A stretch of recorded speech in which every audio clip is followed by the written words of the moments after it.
Hey friends, my name is Micaiah Owens. I'm a registered dietitian nutritionist, which means I'm recognized by the Idaho Board of Medicine as your food expert. Today I wanted to talk to you about 3 myths you may have believed in regards to carbs. P.S. If you need a refresher on the 3 different macronutrients, refer back to my video from a couple weeks ago where I break down what foods are, which foods are carbohydrates, which foods are proteins, which foods are fats, and what they do for our bodies. I'll put that link to the video in the description of this video so you can find it easily. If you've been a dieter in the past, or if you read any popular blog sites lately, you will quickly find that carbs are often demonized in our culture.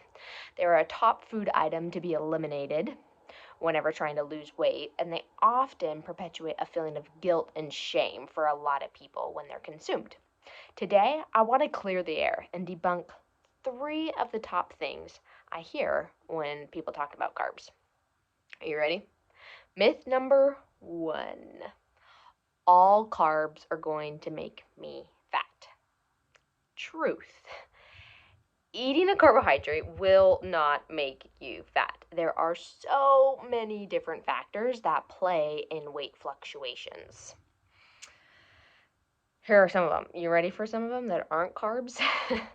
Environment, mental state, activity level, age, portions of foods consumed, proportions of certain types of foods, current disease states that you might have, hormones, medication, sleep, alcohol, and stress.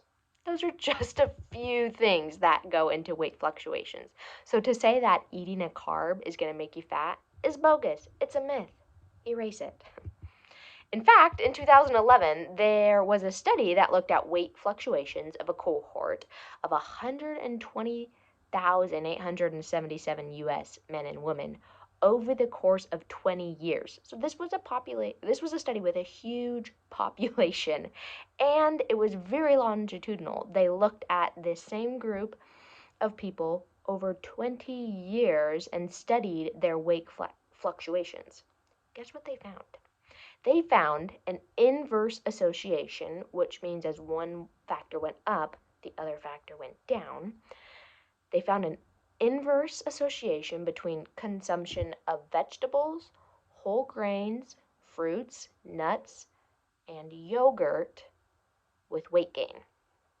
So the people, as they ate more of those food items, their weight gain went down. As they ate less of these food items, their weight gain went up. It was an inverse relationship.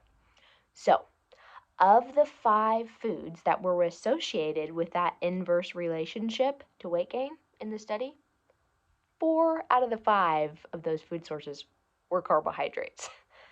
Just a little science to back that myth up for you. Myth number 2.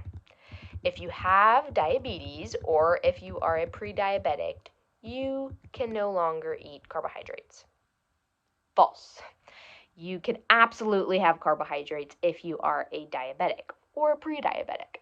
Carbohydrates contain vitamins, minerals, and fiber that your body needs in order to flourish and accomplish its daily tasks. While carbohydrates do affect your blood sugar more than protein or fat, you do not need to stop eating them entirely to manage your blood sugar.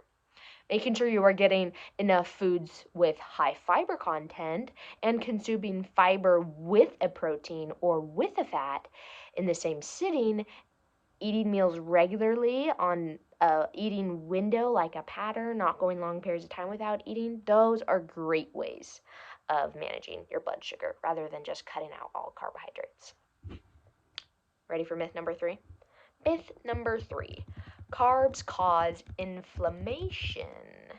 Now, a tricky new thing that I've heard a lot recently in the diet realm is that you want to reduce inflammation. While yes, this is definitely true, chronic inflammation in the body is linked to many, or some say all, disease states. So we do want to avoid it and keep it in check. We don't want to live in an inflamed state. But it's important to look at the facts in regards to this and carbohydrates. While it's an unpopular belief out there, Studies have found that high intake of whole grains, think like quinoa, bulgur, the weird ones, amaranth, farro, millet, all those guys, they actually have been shown to reduce concentrations of inflammatory markers like C-reactive protein, and they actually increase adiponectin, which is released by your fat cells to increase insulin sensitivity and thereby reduce inflammation. So, there you have it, friend.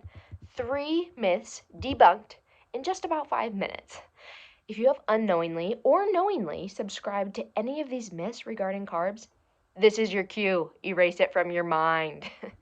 If you would like to find those studies that I referred to in this video, I'm going to attach them in the video description just so you can easily find them. And know that I'm not making stuff up here.